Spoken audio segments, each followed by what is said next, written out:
আসসালামু আলাইকুম সবাইকে টিচিং টিউটর বাংলায় স্বাগতম।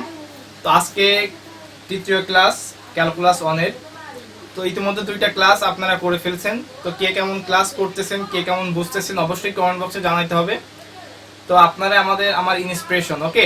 তো আমাকে জানাইতে হবে কেমন ক্লাস বুঝতেছেন, কেমন ভিটামিন পাচ্ছেন ক্লাসে আর কি, ওকে। তো মজায় মজায় কিন্তু অঙ্ক শিখতে হবে প্রথম বর্ষ থেকে একদম চতুর্থ বর্ষ পর্যন্ত। ম্যাথকে আপনি যত সহজ করে পারেন, কোনো কমপ্লিকেটেড করা যাবে না। তো এই হচ্ছে বিষয়। তো আজকে আমরা কোন টপিক নিয়ে আলোচনা করব ইতিমধ্যে আপনারা দেখতে পারছেন যে আমরা পরম মান ফাংশন নিয়ে একটু ডিসকাস করব। অর্থাৎ পরম মান ফাংশনটা কি, কারণ আমাদের কিন্তু ডোমেন রেঞ্জ নির্ণয় করতে হবে পরম মান ফাংশনের।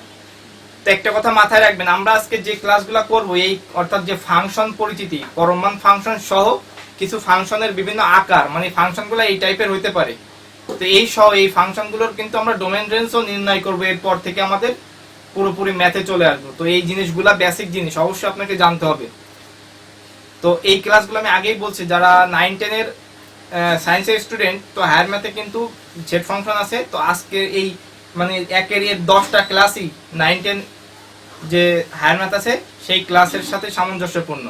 তো অবশ্যই আপনারা ক্লাসগুলো দেখতে পারেন। তো চলুন কথা না বাড়িয়ে অঙ্ক করি।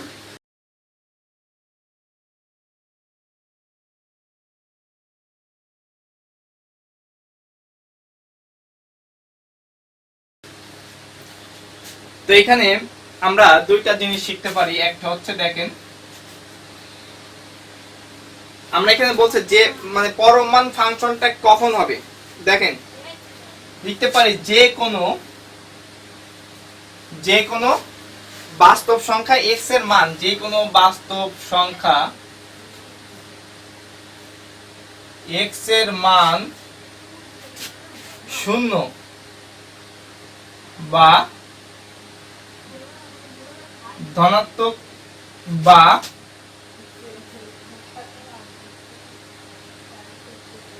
ঋণাত্মক হয়। তার মানে কি বলছে, যে কোনো বাস্তব সংখ্যা x এর মান 0 ধনাত্মক। কারণ আমরা কিন্তু জানি যে রিয়েল নাম্বার 0 সহ প্লাস মাইনাস 1 প্লাস মাইনাস 2 এইভাবে, তাই বলা হচ্ছে যে 0 সহ ধনাত্মক ঋণাত্মক হতে পারে বাস্তব সংখ্যা, যেটাকে x ধরা হচ্ছে, x এর মান ধরা হচ্ছে। কিন্তু আমরা পরম মান বলতে কি বুঝি? এই যে মডুলাস বুঝি। কি বুঝি? মডুলাস। তো মডুলাসের ভিতরে x হবে। তো আমরা জানি মডুলাসের ভিতরে কখনো সবসময় প্লাস হয়, ওকে। তো মাইনাস মানও কি হয়ে যায়, প্লাস হয়ে বের হয়।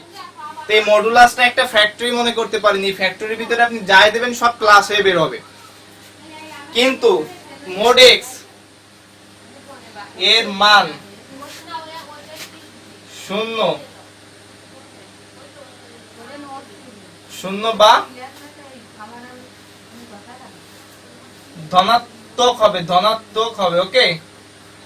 কিন্তু mod x এর মান সবসময় ধনাত্মক হবে। তার মানে কি বুঝলেন, শুধুমাত্র x এর মান, x টা বাস্তব সংখ্যা, সেটা 0 ধনাত্মক ঋণাত্মক হতে পারে। কিন্তু mod x যখন হবে, x টা মডুলাস যখন হবে, তখন সেটা শুধু 0 বা ধনাত্মক হবে, কিন্তু কোনো ঋণাত্মক হবে না, সেটাই বলছে।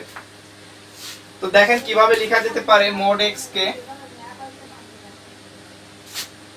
mod x এর দুইটা শর্ত মনে রাখতে হবে আপনাদের।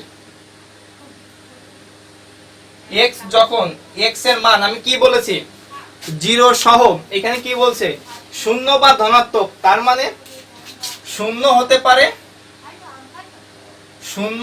পারে বা 0 থেকে বড় হতে হবে।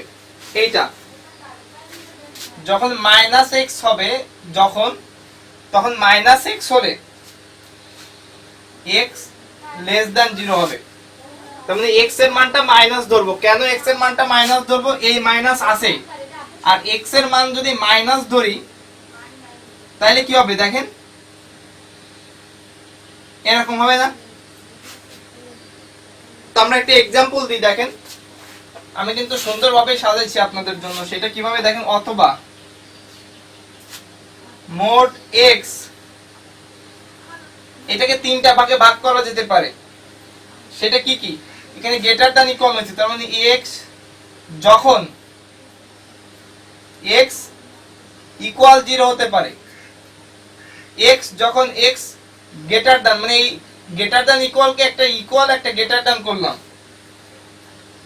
মাইনাস x যখন x লেস দ্যান 0। আশা করি বুঝতে পেরেছেন।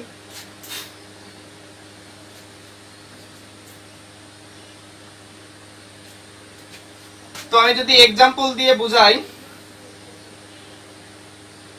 হয়তো আপনারা এই শর্তটা বুঝেছেন কিন্তু এইটা বুঝেননি, কিন্তু এইটা আপাত দৃষ্টিতে বুঝেছেন যে মোডের ভিতরে মাইনাস থাকলে সেটা প্লাস হয়ে যায়।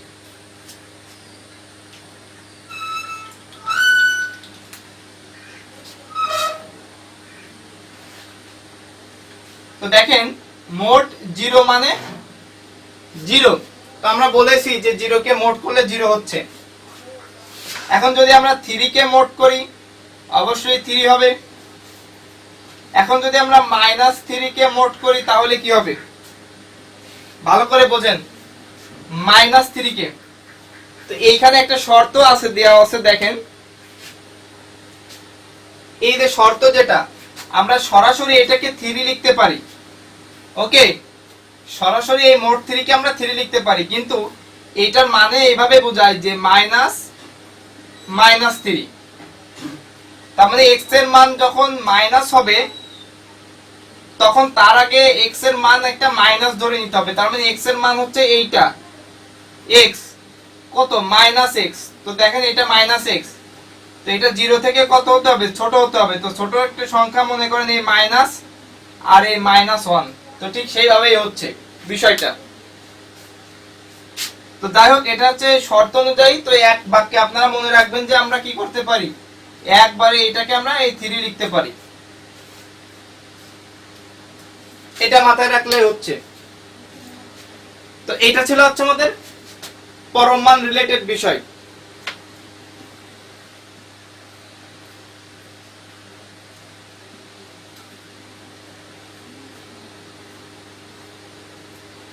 তো এখন আমরা আসবো ফাংশন পরিচিতি, অর্থাৎ বিভিন্ন প্রকার ফাংশন দেখার জন্য।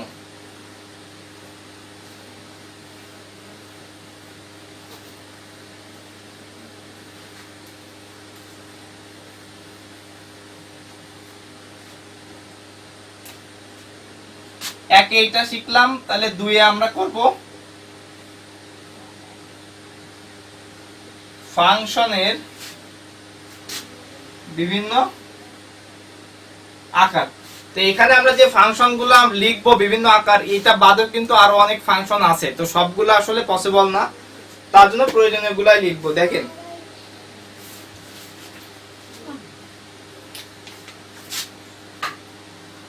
আমি একটু নোট লিখে রাখছি, f of x equal c হতে পারে, f of x equal ax plus b হতে পারে, যেখানে a is not equal 0, f of x equal 1 by ax plus b হতে পারে, ঠিক আছে এইটা। তারপর 4 এ হতে পারে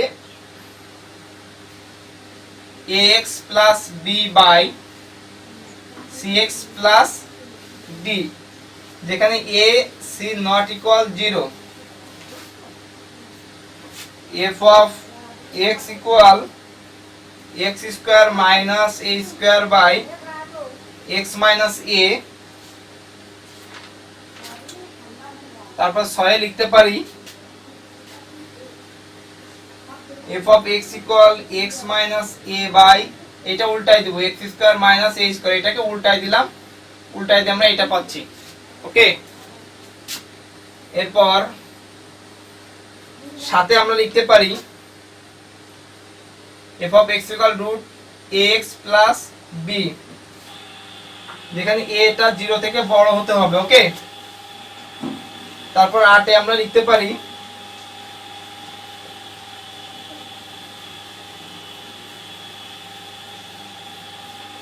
এটা এর মান 0 থেকে বড়।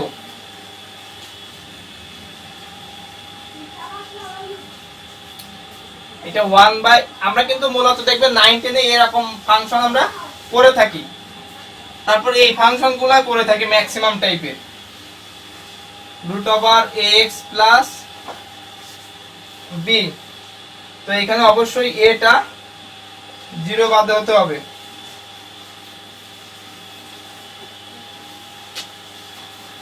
Root over a square minus x square, আর একটা আছে হচ্ছে root f of x equal